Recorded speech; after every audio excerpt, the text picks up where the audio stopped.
Assalamualaikum warahmatullahi wabarakatuh. Perkenalkan, nama saya Cantika Sari Ramadhani, NIM 203141025 dari kelas PGMI 3A.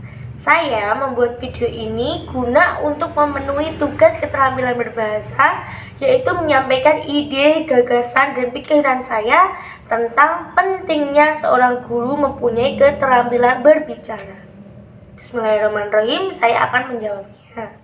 Jadi, mengapa seorang guru itu harus mempunyai keterampilan berbicara? Yang pertama, guru merupakan seorang motivator bagi siswa.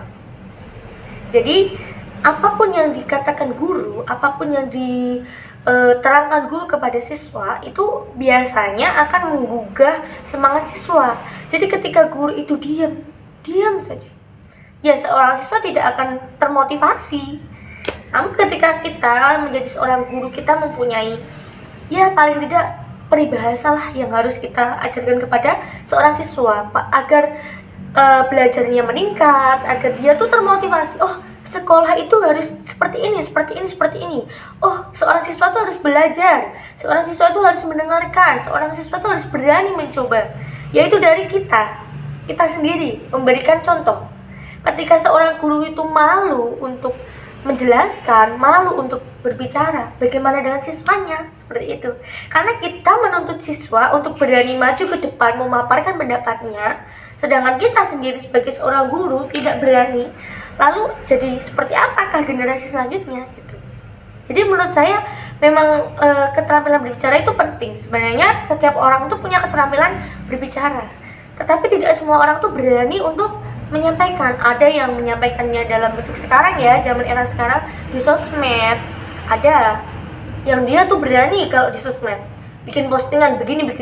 Tapi kalau ketika dia dihadapkan oleh orang banyak, itu dia gugup. Itu ada. Atau hanya berani di depan kamera seperti ini. Tapi ketika disuruh di forum yang banyak, dia juga tidak bisa berani. Jadi menurut saya sebelum menjadi seorang guru, kita harus pandai berbicara. Karena guru itu seorang motivator. Kenapa? Karena biasanya seorang anak pun tidak menuruti apa perkataan orang tua. Mereka lebih nurut kepada seorang perkataan guru. Bahkan anak guru pun juga nggak akan menuruti ibunya, jarang. Pasti dia akan mencontoh gurunya. Mama, kemarin saya diajari guru saya begini. Karena apa? Karena seorang guru menyampaikan sesuatu kepada muridnya. Seorang guru menjelaskan, oh kemarin saya punya motivasi, saya begini loh anak-anak. Jadi sebagai seorang murid, alangkah baiknya kalian itu harus rajin belajar. Nah nanti ketika anak itu pulang sekolah, pasti dia akan menceritakan kepada temannya, kepada orang tuanya gitu. Biasanya seperti itu, karena apa yang dia tangkap di sekolah itu akan dia simpan dalam memori. Jadi ya sebenarnya guru itu tidak hanya selalu yang di sekolah saja. Kita punya guru tuh banyak ya sebenarnya macamnya. Guru di luar sekolah pun juga ada. Jadi menurut saya jadi seorang guru itu memang yang dipegang adalah cara bicaranya. Seseorang terbentuk wibawanya juga karena dia cara bicaranya bagus. Seorang motivator itu juga bisa kita sebut guru. Misalkan Abdurrahman Wahid. Kita mungkin belum pernah diajar oleh beliau ya, Abdurrahman Wahid, tapi beliau guru kita. Karena apa? Apa yang dia katakan itu memotivasi diri kita. Sampai sekarang beliau sudah tidak ada, tapi kita tetap dalam memoris, itu tetap kita simpan. Bahkan kita dapatnya itu dari turun-temurun. Jadi ilmu yang kita sampaikan, kita bicarakan kepada murid itu, murid akan menangkapnya dan akan menyampaikannya turun-menurun, terus-menerus. Jadi itu yang pertama menurut saya, karena guru sebagai motivator siswa. Yang kedua, guru harus mampu membentuk chemistry antara siswa dengan guru. Apabila guru itu pendiam, apa jadinya? Apakah siswa akan nyaman, tertarik? Tidak. Bahkan ketika guru pun berbicara sebagai motivator, tapi dia tidak bisa membentuk chemistry dengan siswanya, ya tetap sama saja seperti yang saya bilang sebelumnya, tidak akan diserap dengan baik. Itu menurut saya. Jadi seorang guru kenapa harus pintar berbicara? Karena untuk meluluhkan hati seorang siswa itu dari perkataan. Terkadang seorang siswa tuh butuh dilembut-lembut. Ya nak, kesini nak, belajar yang rajin ya nak, gitu. Jadi itu penting sekali. Ketika gurunya galak, tiba-tiba galak, siswa akan berontak. Ketika gurunya diam aja, siswa jadi malas. Oh, betul, guru meneng gue tak bobo aja lah, gitu biasanya.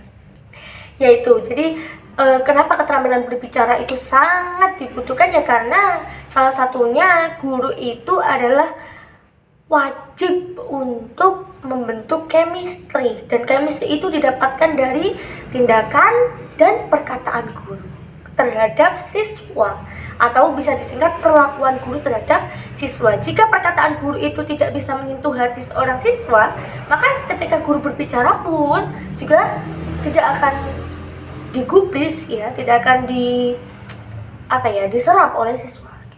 Ya, selanjutnya guru yang ketiga adalah guru sebagai penghubung antara ilmu dengan siswa. Tidak semua siswa itu ketika membaca buku langsung paham, ketika melihat video langsung paham. Mereka butuh contoh real. Nah, seorang guru itu bisa memberikan contoh real dari apa yang kita bicarakan kepada siswa, kita jelaskan kepada siswa. Misalkan matematika, tidak mungkin siswa dengan membaca buku matematika saja bisa tahu rumus. Tapi ketika kita menjadi seorang murid, kita menjadi seorang guru menyampaikan, oh rumusnya itu seperti ini dan ini, maka seorang siswa akan mencoba seperti itu. Jadi tidak semua siswa itu bisa menangkap materi itu dari hanya membaca. Mereka juga perlu diterangkan. Karena menyimak dengan membaca itu justru membosankan. Tapi ketika diberitahu realnya, lebih jelasnya, kesimpulannya, biasanya siswa gitu, bu kesimpulannya aja, oh bu rumusnya gimana aja sih. Karena kalau membaca buku itu terlalu panjang kalimatnya, terlalu tidak bisa dipahami, seperti itu. Kok bisa dapat 9 dari mana sih? Yaitu karena guru terampil dalam menerangkan. Karena banyak sekali ya guru yang pintar, profesor, tapi tidak bisa menyampaikan ilmunya dengan baik. Makanya keterampilan berbicara itu sangat-sangat penting bagi seorang guru, terutama guru SD. Karena SD itu MI ya, maksudnya PGMI terutama, itu butuh mood yang baik. Dan tidak semua siswa tuh mau mempelajari, terutama siswa SD, karena belum tumbuh kesadaran. Maka tugas kita adalah menumbuhkan kesadarannya agar mau mempelajari. Ketika dia sudah mau mempelajari, chemistry sudah terbentuk, yang harus kita lakukan adalah menjelaskan sedetail mungkin sampai dia paham. Jadi urutannya seperti itu menurut saya. Kemudian selanjutnya, kenapa keterampilan berbicara itu sangat penting? Yang terakhir, tugas guru adalah membimbing siswa. Ketika tadi yang pertama guru sebagai motivator, guru itu harus bisa membentuk chemistry, guru sebagai penghubung ilmu, yang selanjutnya guru itu tugasnya membimbing. Nah, kita harus begini, dan begini. Ketika siswa udah terbentuk, oh dia mau, dia tertarik sama kita, oh dia mendengarkan apa yang kita bicarakan, oh dia menuruti apa yang kita katakan. Selanjutnya langkah kita apa? Ya membimbing dia sampai karakternya itu terbentuk, sampai dia tuh benar-benar bisa memahami materi dengan baik. Nah, itu tujuannya guru.